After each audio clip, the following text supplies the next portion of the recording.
Hey everybody, welcome back to page 158 books. I am Suzanne Lucy, the owner at your community bookstore. We love to host authors, and we want everybody to read because it lowers your stress and anxiety by 68% with a real book. Otherwise, it ups it and lowers your concentration. We have Jeremy Jones back. I love you. I love you. You've been so great. You're the author of Bear Wallow, A Personal History of the Mountain Homeland, which won the 2014 Appalachian Book of the Year in nonfiction and was awarded gold in the Independent Publisher Books.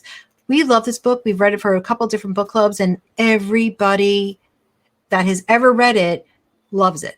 So I urge you to buy the book. On the bottom here is the buy the book button, and we can send you, I think we still have signed copies. So yeah, look for that. Got to sell those. Yes, we do. And on the other side of my screen is the beautiful Annette Saunooke Clapsaddle.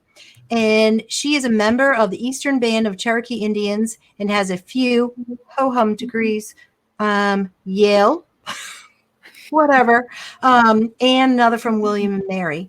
She resides in Qualid. Qualid. Mm-hmm. I've never heard of that. Where is that?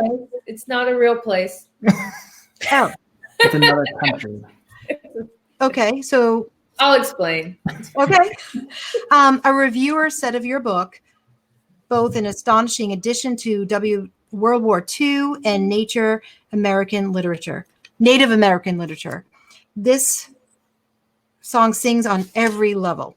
And honestly, your book is beautiful. And I'm so excited to have you both here because during these oppressive, unprecedented times, we need the nature and we need tales from before. So I am going to hand this off to Jeremy, and we are going to interview Annette, and I'm so excited. Thank you. Thank you. Thanks, Sue and Dave, for having us. Yes.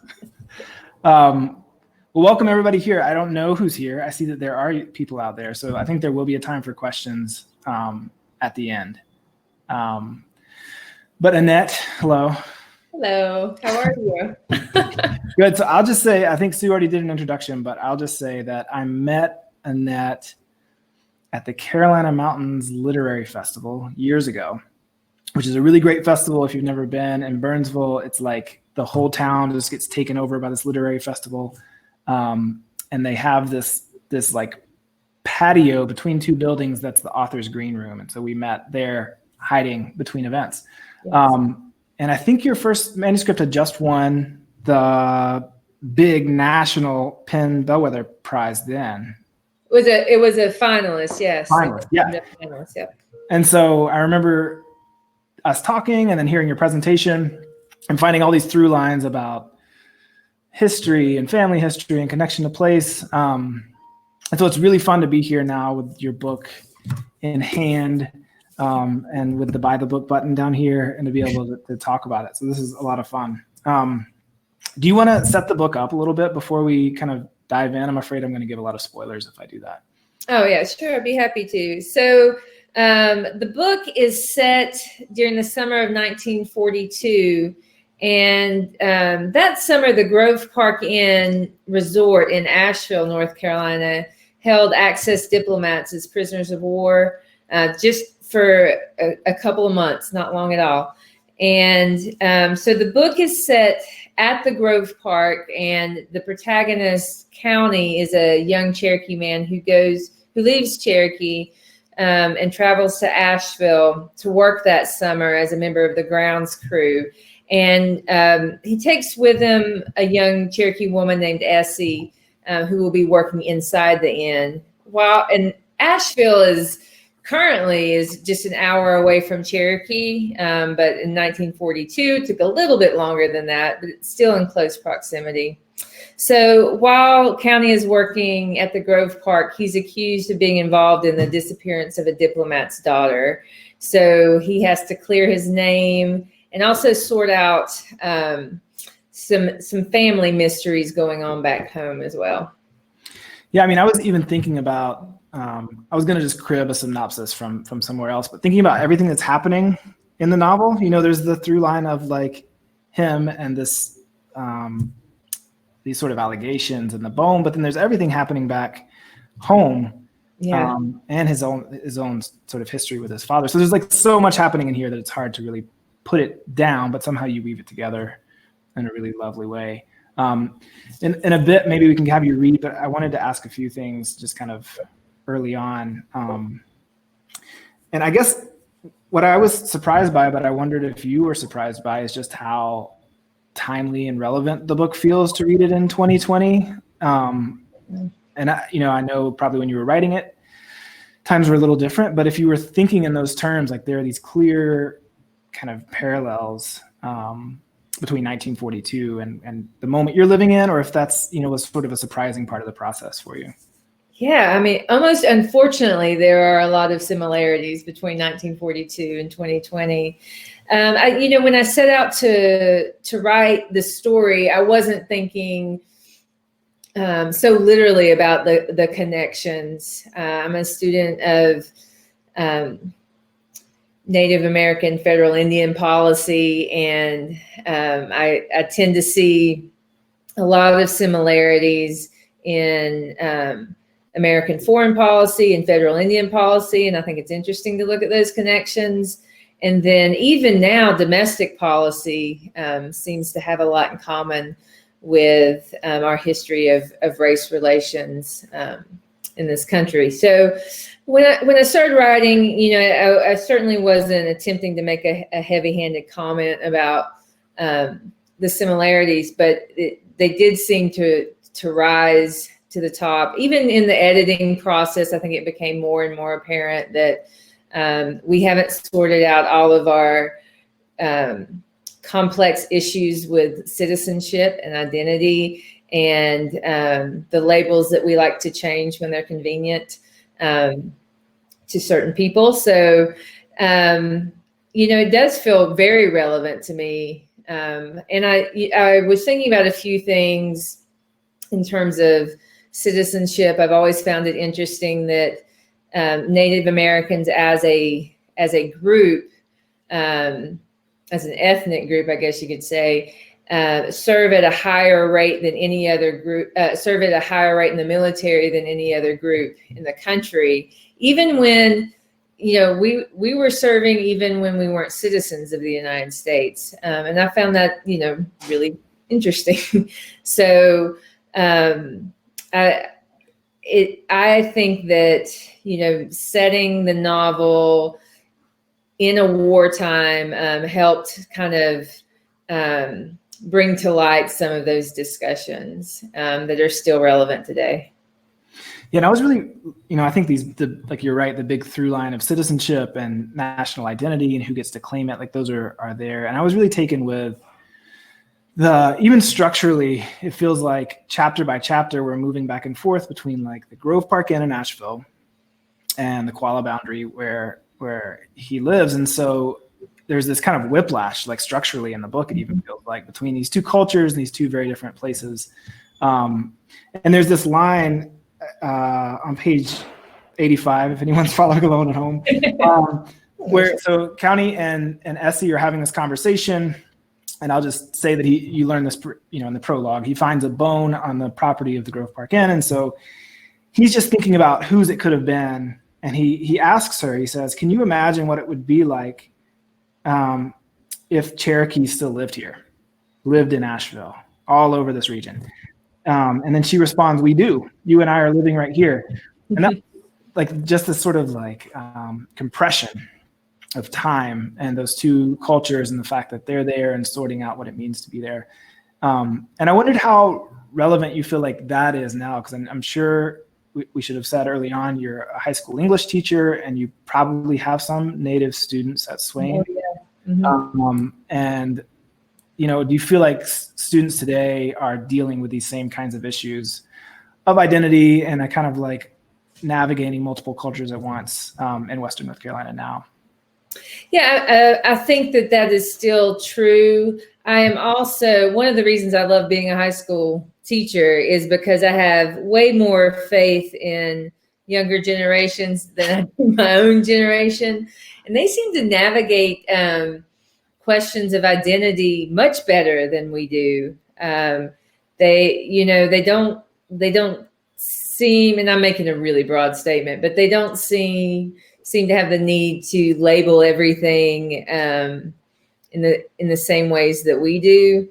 So I did, I will say, and I'll probably like tear up on you, but I got a message from the mother of one of my former students who's a freshman in college this year, and he's Cherokee, and he and his classmates had gone through this whole publishing process with me because I would just talk them through it, right? Like, this happened today, and then I got a rejection today, and So he went through the whole process, and he finally got a copy of the book. His mom had screenshotted a conversation they had where she asked him if he had read the book and what he thought, and I'm not quoting it directly, but he said, "I don't think I'll ever identify with a character so closely again as I did Cowney." He said, "Mama, they just don't write stories about people like us." And I was, of course, I just wept, had to leave the room. And so that, that tells me that, there still are these issues of kids trying to find their way in the world outside of our community. And there still aren't enough touchstones for them to feel like their story is really widespread and accessible. Yeah.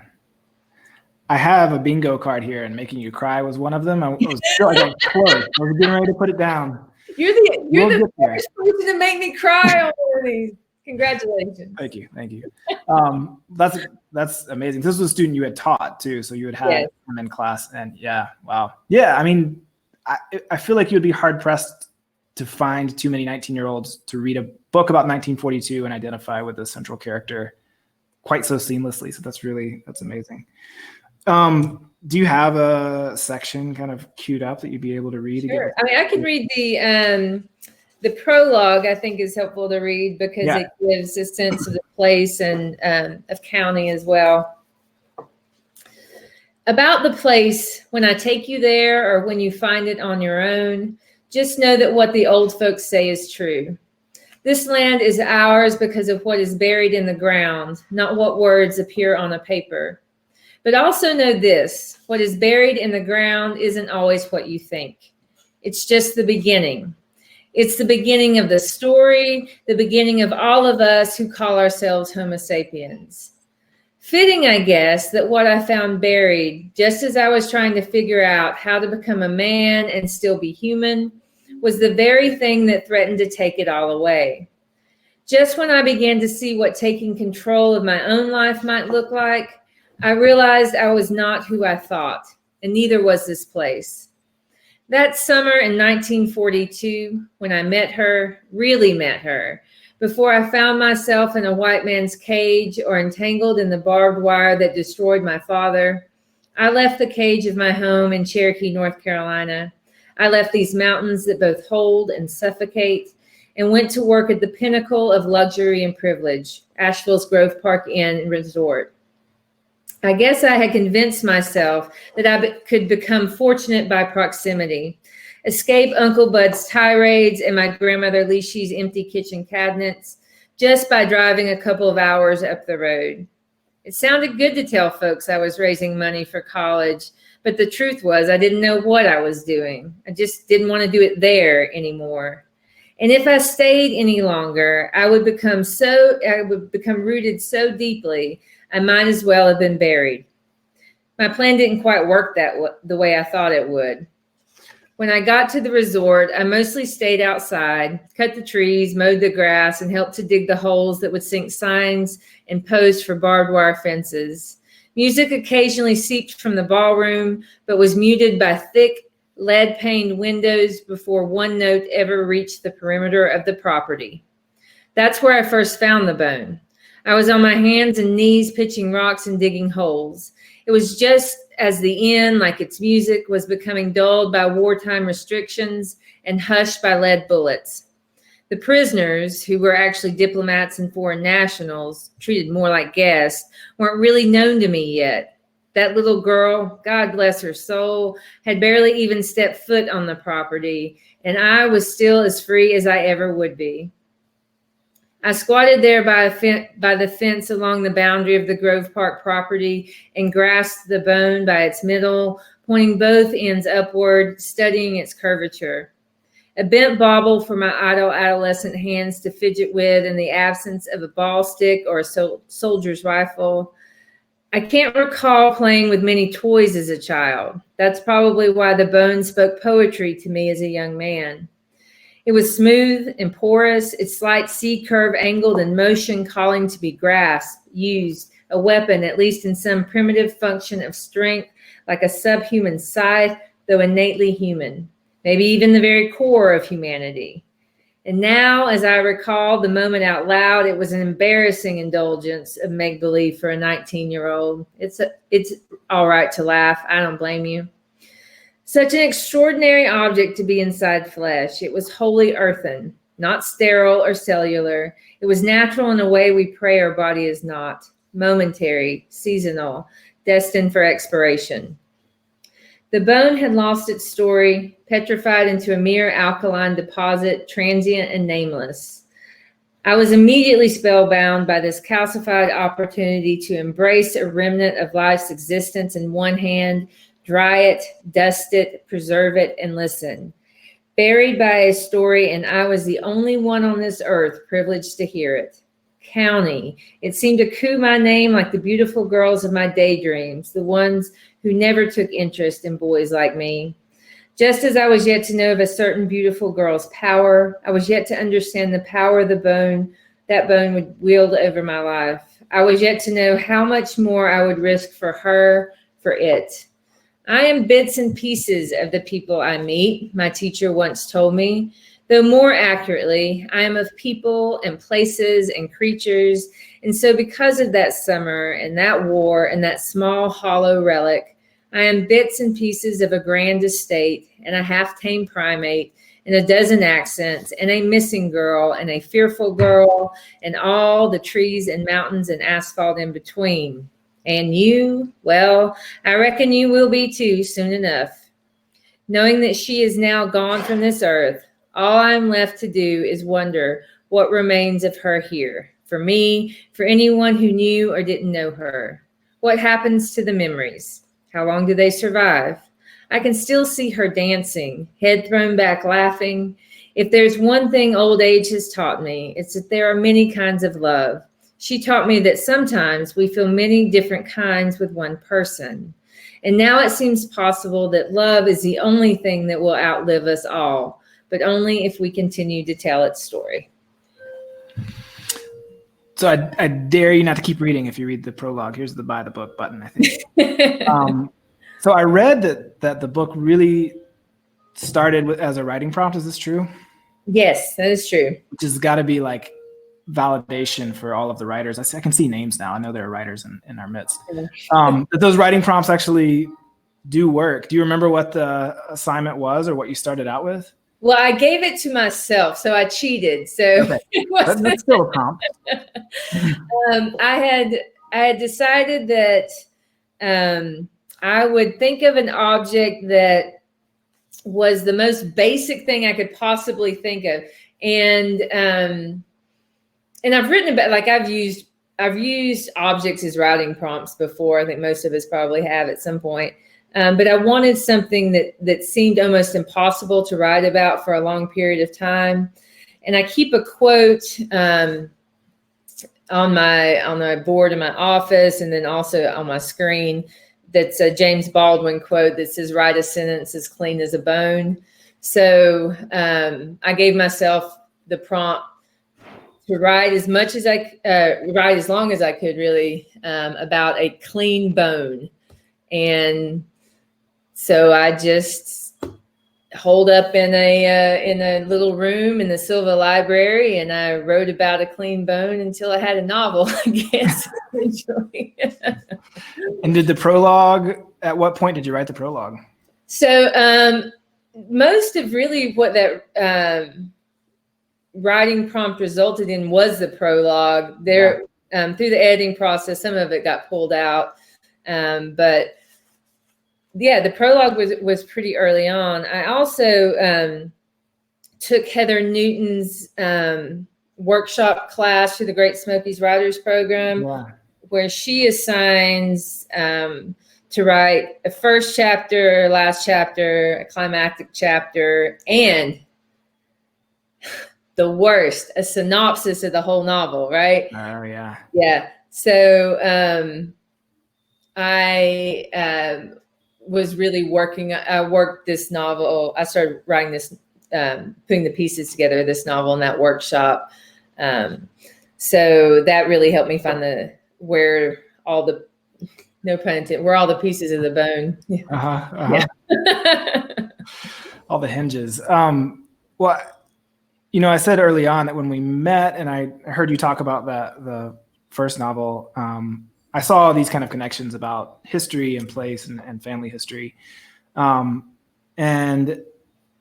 I feel like we're kind of swimming in the same waters in that way, you know, with maybe different strokes. So even though my book is nonfiction, there's an internment camp in there. And so there's kind of similar themes, but I feel like there's so much history in your novel that probably people don't know about that may seem totally fictionalized, and really it's based in and on real events. So do you want to just kind of tell us a little bit about the Grove Park Inn in 1942 and, you know, what of that was real, historical? Sure. Yeah. Detail?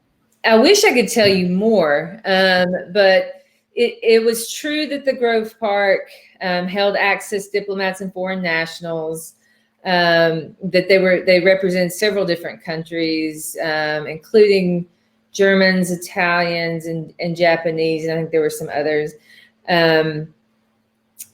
What's, you know, fascinating about it and makes a lot of sense is that media coverage was kept off property. They went to what I understand to be kind of great lengths to do that. And so there's not a lot of records available. So often I get asked what my research process was. I'm like, well, there wasn't a whole lot of, I'm not in archives digging through boxes for sure. Right. The Grove Park Inn has a book on their history that's out and available. And there's very little in that about what life was like at the Grove Park. So, you know, the circumstance was true. I don't know that any Cherokee ever worked there during that time period. What else? So most of the, you know, the historical research just goes back to what did the landscape look like? What was the racial climate of the time period based on other things that were going on? The Cherokee history, though, in relationship to Asheville is accurate in the book. There's a scene where they're canoeing in the French Broad, and the Cherokee used to race canoes in the French Broad. Yeah. So all of that is true. Yeah. I mean, I shouldn't admit this so publicly, but I'm sort of trying to write a novel, but I don't really know how this works. But it is historical too, and I feel like I just get bogged down in all of that. Like I want to put all of it onto the page and prove to everybody I've done all this research, but this doesn't ever feel sewn together. You know, it all feels of a piece. And I wonder if you had to pull some of that out, or you just kind of like knew what your story was and were able to pick up what worked and leave everything else behind. Yeah, I think that's an important question that for me, because I get really nervous. I was actually saying before we went live, when we were chatting, I said, don't ask me about numbers and dates because I get really nervous about it. And I take notes so that, you know, make sure that stuff is accurate. My husband is a former history teacher, so I get really nervous that I'm going to get something wrong. But I think I always wanted to stay true to the story. The setting, including the time period and place, really drove the narrative. But I didn't want to get bogged down in the particulars. And so I did edit, you know, I would go off on, you know, I go down rabbit holes of historical detail, and then would have to just pull back. Like I cut a whole scene that was really historically based because it wasn't serving the narrative. And there's definitely historical fiction that does a great job of that and includes both. And there's a lot of research done. Think about Charles Frazier does that really well. I'm not Charles Frazier, so I don't, pretend that I can pull that off, and I'm uncomfortable there. So I'm not going to write in a space that I'm super uncomfortable with anyway. So I don't know that answers your question, except that I think that I edited things that didn't serve the narrative because it was more important for me to tell the story and not just the historical facts. Yeah. Well, here's a question that I just want to know the answer to because I feel like I'm trying to figure this out. I am an English professor, so part of my job is technically to write, and I still cannot figure out how to find enough time to write. But you're a high school teacher with kids and other things going on. When were you writing this novel? I don't know either, Jeremy. I was looking for an answer. Sorry. No, I will say back to what I said about Heather's class. For me, and I think everybody's different. For me, that structure worked where I spent some time really thinking about, really kind of like plotting out the main structure of the novel, because when I have time, it's in small segments. I don't get to take days off, to go write unless I want to pay a sub to cover my classes. So I with that structure, I was able to be a little bit more focused. And it changes. Like I get up at 5:00 in the morning, but it's not always to write. Sometimes it's to exercise. And that's just as important to me and me thinking through whatever creative project I'm doing than actually being at a computer. So if I can have a structure, I make the best use of the summer as possible. When I'm not teaching, I'm writing for longer stretches. My husband got me noise canceling headphones. That tends to work really well with children. So I'm really goal oriented. So sometimes I'll just, I'm trying to get this chapter done by then. It's not consistent. I don't have any answers. So the writer, we'll just plug a few books here. Glenn Taylor has like 3 really great novels out, but we were at Hyman together, I think, when he did a reading with his noise canceling headphones on. Were you there that summer or no? No, because I think I met him at Western, so okay. I don't think I was at Hyman then. So he writes with noise canceling headphones, but then he decided to write a story where a character had to wear them, and he tried to wear them while he was giving a reading, which was funny but awkward. Yeah. But I just saw someone's comment about history while reading fiction and thought we should also throw in Ron Rash's The Cove, which is also about an internment camp, but a World War I internment camp based, on a story I didn't know until I read his novel, which is really cool. And so I feel like these novels that can kind of take you places and teach you something you didn't expect are really fun. And this is definitely one of them. The other thing we have in common is moving back home. Mm-hmm. We both went different places. And that's not the usual trajectory, right? What's the Clinton Portis line about reaching escape velocity? You have to reach escape velocity to get out of a place. And so what do you think brought you back to Western North Carolina? I don't think I ever had to be convinced that I was coming back. I know a lot of people are, I'm never coming back, and then something happens and they return. I kind of always knew that this is a place that I love and wanted to be here. I always tell people, lots of people work their whole lives to retire to Western North Carolina. Why not just start out here? I mean, why go through the whole process? Uh-huh. I am glad that, I went away to college and lived in a different part of the country, but it's beautiful here. I mean, it's absolutely gorgeous here. My family's here. My culture is here. And I still like to travel. So it's not like, just because you come home doesn't mean you're trapped here. Right. And unless there's a pandemic. Well, that's true. I actually did get trapped here, didn't I? Yeah. I mean, I guess I was thinking too about college. For me, leaving here, college was a time when I had to really kind of sort out identity in some ways I didn't expect, and ways I hadn't even thought about in terms of like regional identity. Mm-hmm. And you were going even farther off. I mean, you went to Yale, but my understanding is you found a kind of a group of Native students, but even that's, incredibly diverse and all over. So I'm wondering, I don't know, as someone who's biracial, you have this long storied Cherokee history. Your grandfather was the principal chief for a long time, right? I mean, so these kind of two identities to potentially wrangle together, maybe it doesn't feel like that. I wondered if college felt like that at all, like if there was any kind of clash, or if it was just this easy kind of mixing of leaving the South and leaving Cherokee and leaving everything else behind. Yeah, I think, I didn't think so much about my Cherokee identity until I left Cherokee, obviously. And that happens, to a lot of people, for a lot of different cultures, and was involved in the Native American Student Association at Yale, and just getting to know other Native peoples from across the country, and what we have in common, how we're different, very different in a lot of ways, but also what we had in common, I think in a lot of ways made me identify more with my culture than I ever had before, to really think about who I was as a Cherokee person in this country. That definitely happened at college. It didn't happen, I don't think, before then.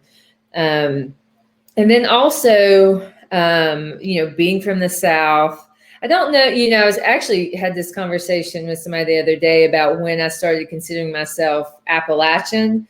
And I considered myself Southern way before I considered myself Appalachian. It wasn't something I thought about maybe until kind of recently, really. And so that happened in college too, this realizing that I was definitely from a different social economic class than some of my classmates at Yale. That's shocking. And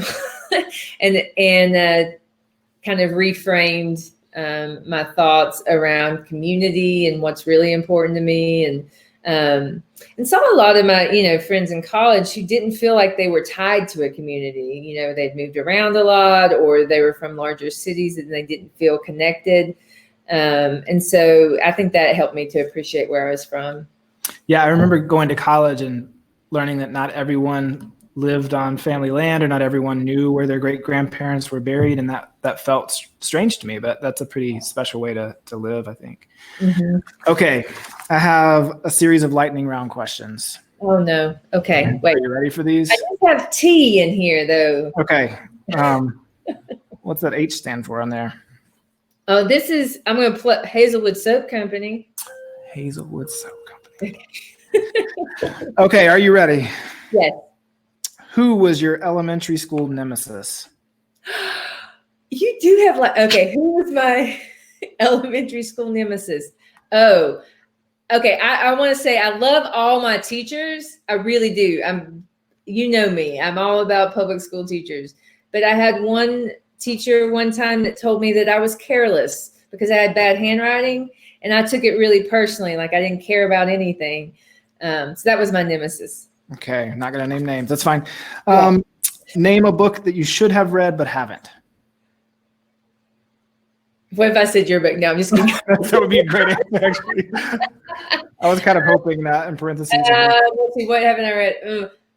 I feel like I should have read The Goldfinch. I didn't read the book. Pen or pencil? Oh. Pen mostly, but if it's pencil, it's Ticonderoga.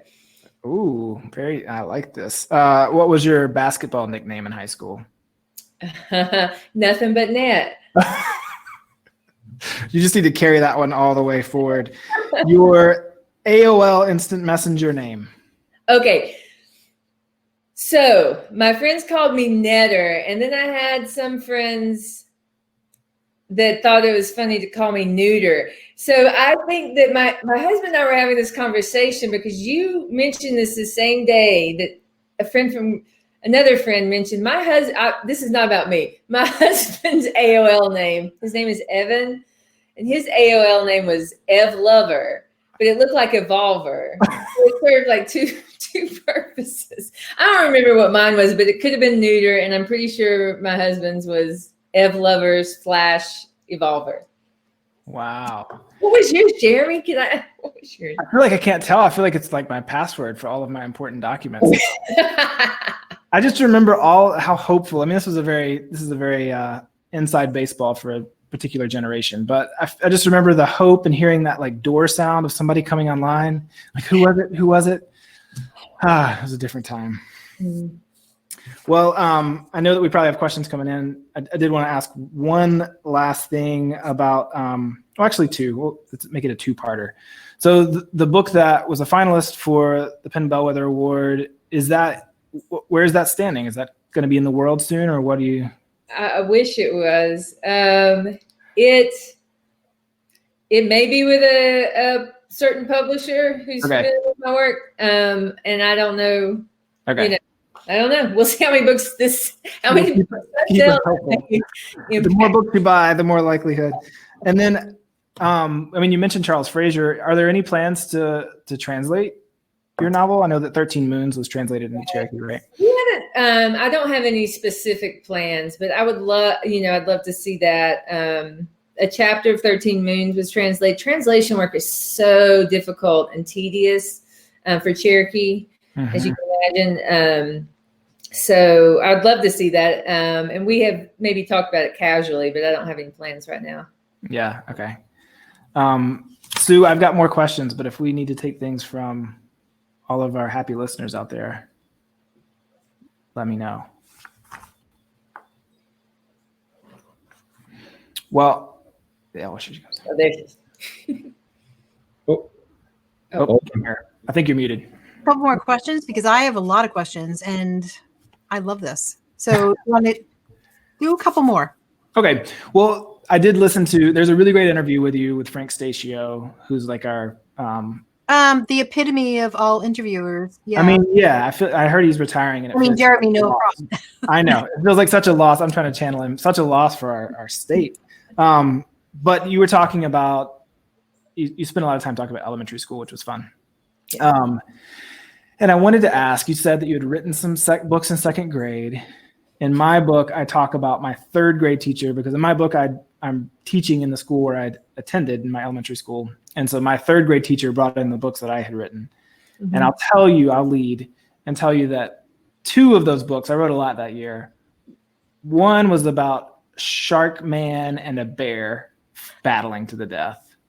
Oh. The other was a Pecos Bill knockoff, called Pecos Phil or something. It was still fiction, but basically just a mirror of that story. Do you remember what your second grade books were?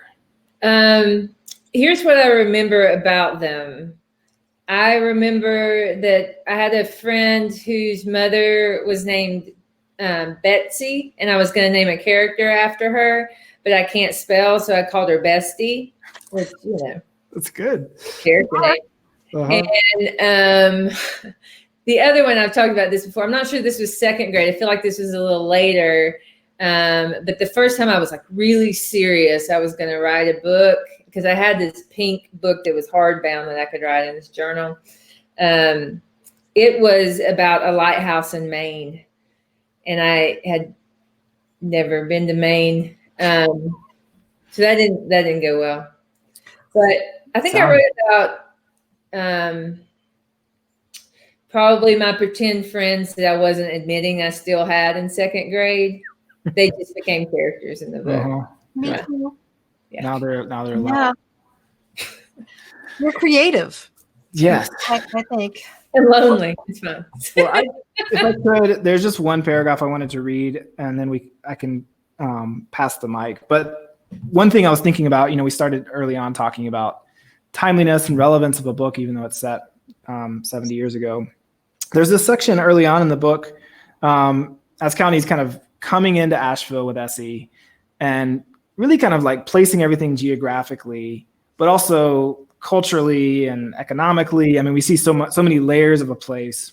And I think it's easy to generalize any place, but I think Asheville especially is like just where the hippies go, or, you know, there are all of these kind of ways to kind of frame it. But it's a place, like many places right now, that's dealing with this complicated history. What do you do with this, you know, huge monument downtown to a Confederate governor? And so all of that gets packaged into this one paragraph in a nice way that I feel like just pulls up all of the kind of stuff that people are working through right now. So to the south, the grandiose Biltmore House pierced the horizon. To the west, Thomas Wolfe lay in rest at Riverside Cemetery, home again at last. To the east, Black Mountain College's artist community woke the dead. To the north, Governor Vance's old home place held fast to the landscape of stagnant time. And then goes on to talk about Cherokee, kind of farther off, but a whole nother world. And it's, I mean, I live here. I spend a lot of time thinking about here, but to see it all placed geographically, but also just kind of in that paragraph, there's so much happening in just one place. And I feel like so many places are probably like that. We just don't take time to kind of dig into them. So the last big leading question I wanted to ask with that kind of in mind is, what would you say you learned the most writing this book? Maybe not the most. That feels like such a pointed Oprah question. What's one of the things? Well, you have an aha moment when you're writing a book, and you one of the things you learned. Wow. Yeah. Gosh, I had a lot of aha moments. I guess it was just an affirmation that so much of what is happening now can be informed by our history of cultures crossing. You know, like what happened in Western North Carolina in 1942 is a microcosm that we can learn from if we are more accepting of learning from our history, right? And I know, it's cliche, right? If you don't learn from history, you're doomed to repeat it. But, I definitely had moments where it was like, oh, that makes a lot of sense. This is a literal thing that I want to put into the book, like a plot point that I want to put in the book. And it also makes a whole lot of figurative and thematic sense too. And that was really an aha moment. I guess, and to be more specific, because I haven't talked about this really with a lot of other people, but Essie and Cowney go into this room. They share this room where they spend a lot of their time together at the Grove Park. And I started thinking about that as them creating their own new kind of culture that's both kind of Cherokee, but also kind of Asheville, and this new culture they're creating. And that was an aha moment for me about what is culture and how does culture get interrupted and changed. So yeah.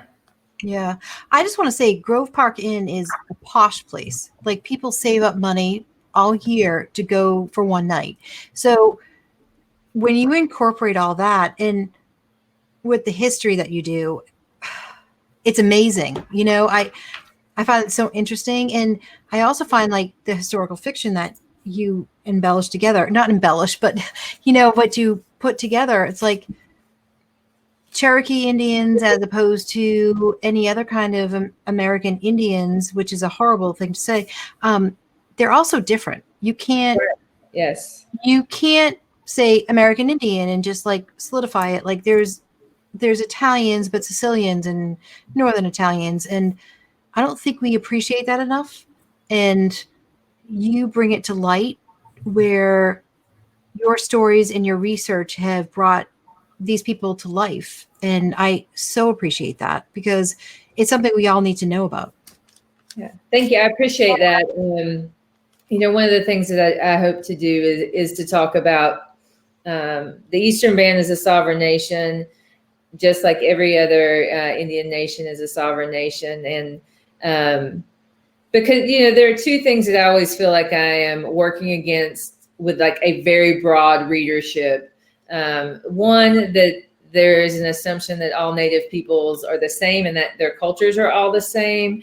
And then the other is that, and I wrote a historical novel, but that they're all dead and living in the past. So, you know, I wanted Cowney's voice to be a present voice, even though it's a, you know, historical novel.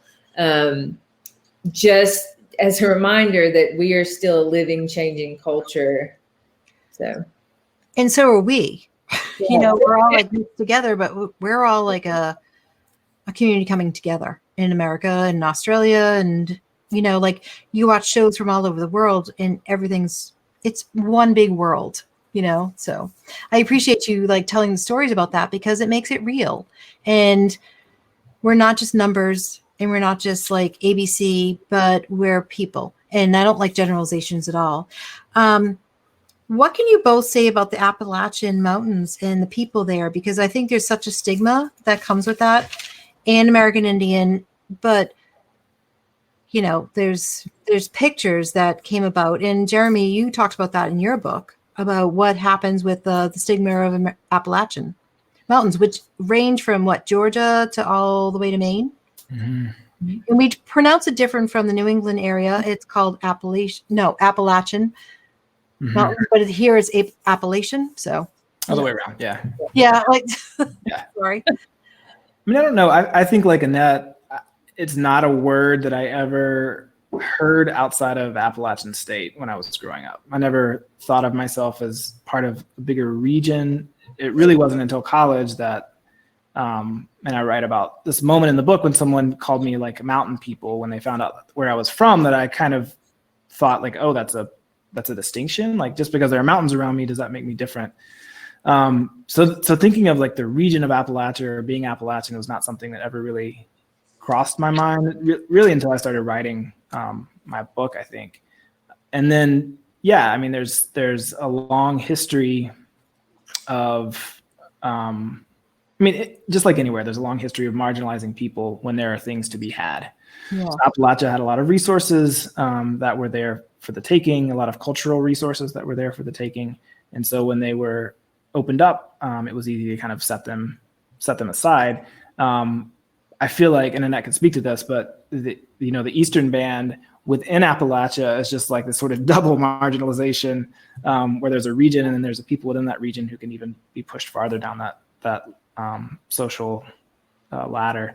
But yeah, it wasn't something that I ever thought about until I started processing it later, and then tried to make sense of that history and that sort of those culture, all the things that I thought were funny, like the Beverly Hillbillies when I was a kid. I was like, oh, yeah. Wait, they're making fun of me.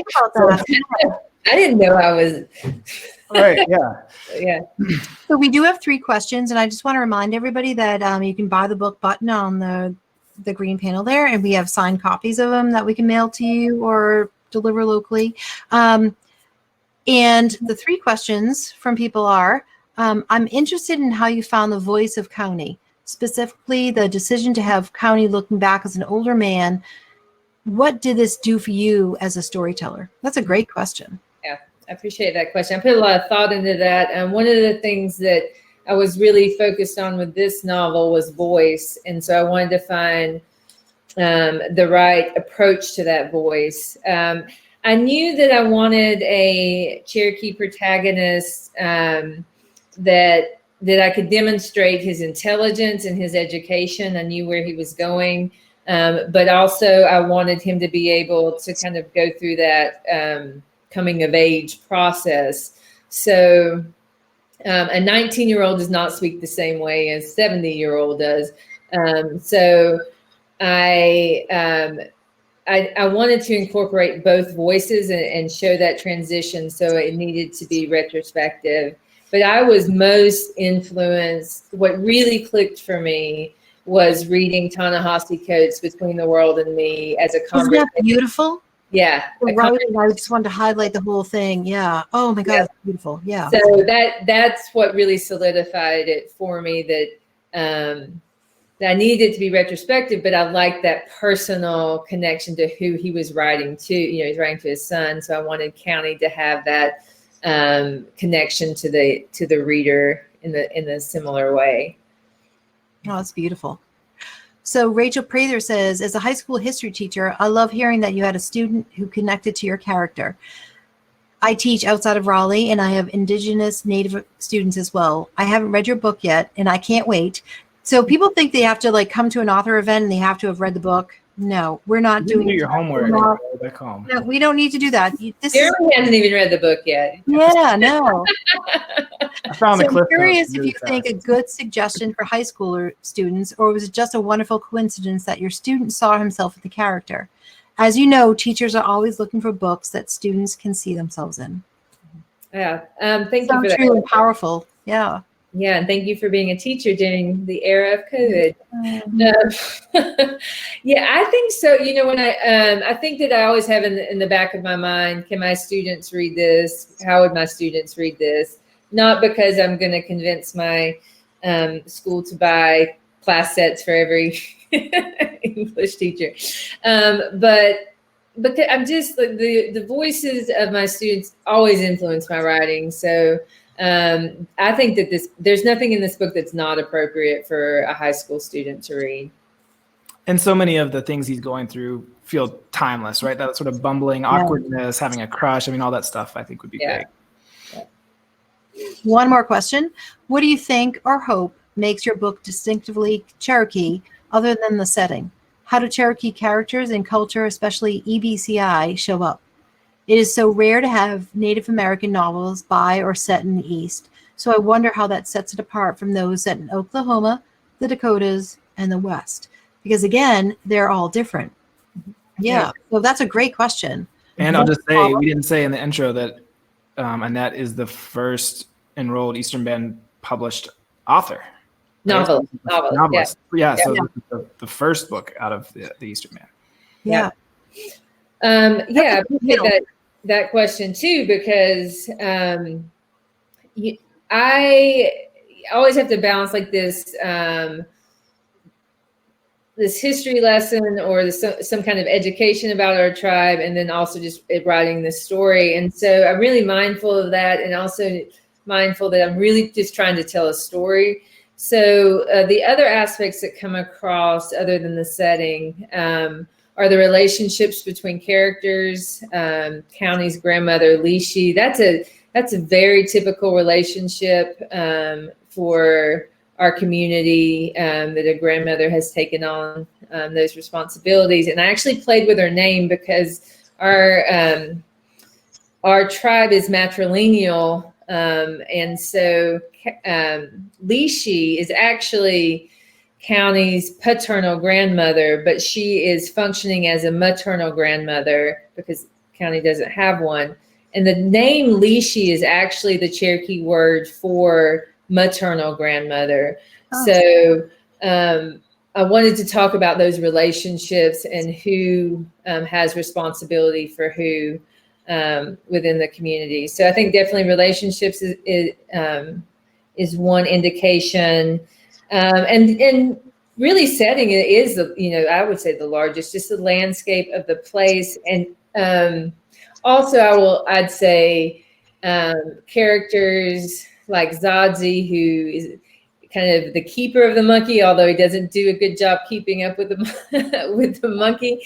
Like his character is so real to me that I know that I saw him sitting in front of trading posts growing up, and the way he tells a story is very much, kind of a typical way that people in our community tell stories. I have to not say names because I'll get in trouble, but certain people will call. I'm not going to tell anybody. And I don't know why they've called me. We've been on the phone for hours, and they've started with one story, but by the second hour, I realized it's all connected, but I've got to wait on it. And I, try to do that with the way that some of the characters tell the story. You're not going to get the answers until the very end. You have to hang on. I can't tell you how much I love your books. We have one more comment. I love that thought. Reading history from first-person perspective increases empathy.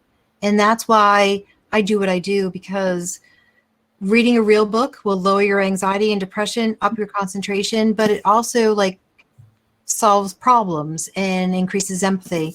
And you all are giving us the tools so that we can do that. And I can't thank you enough.